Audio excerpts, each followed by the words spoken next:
it's brilliant. We're just lucky units because we weren't stuck with a boring one today. It's really not the words so much, I don't think. It's the transmission. It's the transmission itself. Mm. Yeah. And there was a lot of not being clear over here. So it's welcome to just listen to the transmission, I guess. Yeah. So yeah. Well, it's what you're doing. So Mm, we can say it's wrong, but we can't deny that it's what you're doing. exactly. So So, and it's typical because it feels like the body made the decision, right? The body mind. It feels like it. And somehow looking as awareness, it was inevitable. That's always the paradox, right? what you're looking from is what you're looking at. Yeah. So And what you're yeah. looking for is what you're looking at. And Mm, it's what you're looking for is not only what you're looking at, but it's also what's looking. yeah. And it's the oneness of things. Yeah. No division. Yeah. And I was thinking about I saw a YouTube short by you came by, but it's also this notion again that the resisting to what is, right? That's causing so much trouble.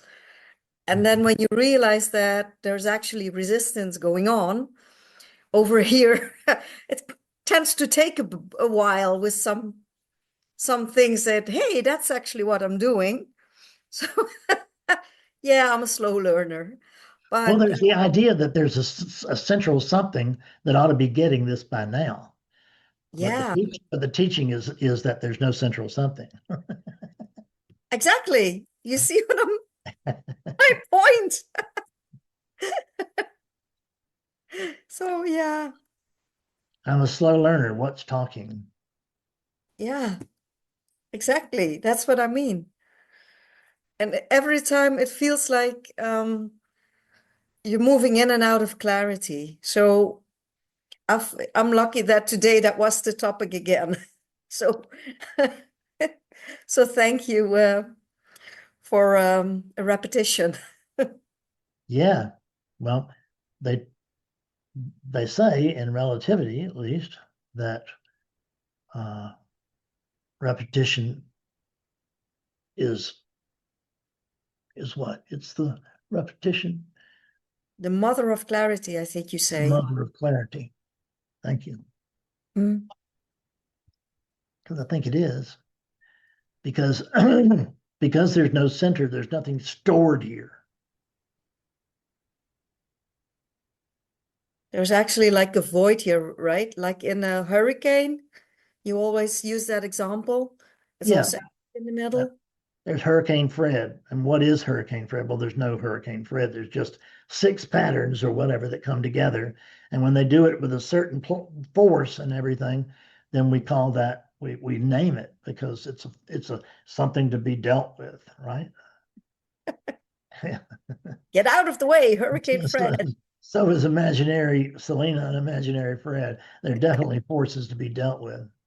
Uh-huh. There's just no center to them, either one.